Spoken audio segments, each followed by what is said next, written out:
Assalamualaikum warahmatullahi wabarakatuh. Perkenalkan, nama saya Shania Fani Effendi, NPM 2241116 dari kelas MIJ 22B. Di sini saya akan menjelaskan materi tentang manajemen risiko asuransi. Pengertian risiko asuransi.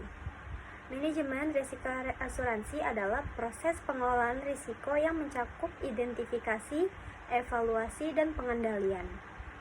Definisi risiko adalah kemungkinan yang terjadi di masa depan, kombinasi dari bahaya, ketidakpastian kerugian, kecenderungan bahwa hasil akhir mungkin berbeda dari hasil yang diperkirakan, dan kemungkinan kehilangan, cedera, kerugian, atau kehancuran. Manajemen risiko asuransi bertujuan untuk mengurangi kemungkinan timbulnya kerugian karena adanya suatu risiko. Selanjutnya, manfaat asuransi.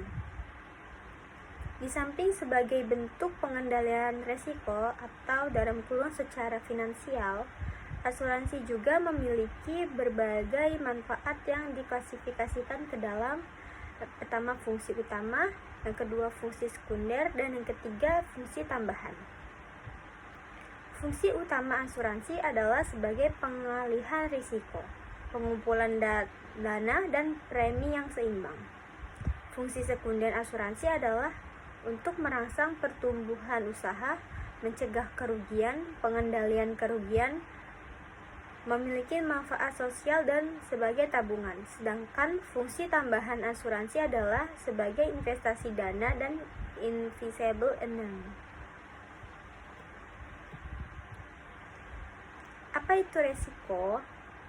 Pengertian risiko dalam asuransi adalah ketidakpastian akan terjadinya suatu peristiwa yang dapat menimbulkan kerugian ekonomis. Apa saja bentuk-bentuk risiko itu? Bentuk-bentuk risiko antara lain risiko murni, risiko spekulatif, risiko partikular, dan risiko fundamental. Risiko murni adalah risiko yang akibatnya hanya ada dua macam, yaitu rugi atau break even. Contohnya, pencurian, kecelakaan, atau kebakaran. Risiko spekulatif adalah risiko yang akibatnya ada tiga macam. Yang pertama rugi, untung, atau break even. Contohnya judi. Risiko partikular adalah risiko yang berasal dari individu dan dampaknya lokal. Contohnya pesawat jatuh, tabrakan mobil, dan kapal kandas. Sedangkan risiko fundamental adalah risiko yang bukan berasal dari individu dan dampaknya luas. Contohnya angin topan, gempa bumi, dan banjir.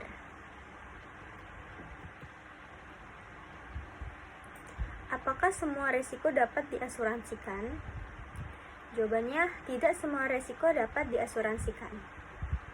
Mengapa? Risiko-risiko yang dapat diasuransikan sebagai lain, risiko yang dapat diukur dengan uang. Risiko homogen dalam kurung risiko yang sama dan cukup banyak dijamin oleh asuransi. Yang kedua, risiko partikular dalam kurung risiko dari sumber individu. Yang ketiga, risiko yang terjadi secara tiba-tiba atau accidental. Yang keempat, insurable atau interest dalam kurung tertanggung, memiliki kepentingan atas objek pertanggungjawaban dari risiko yang tidak bertentangan dengan hukum.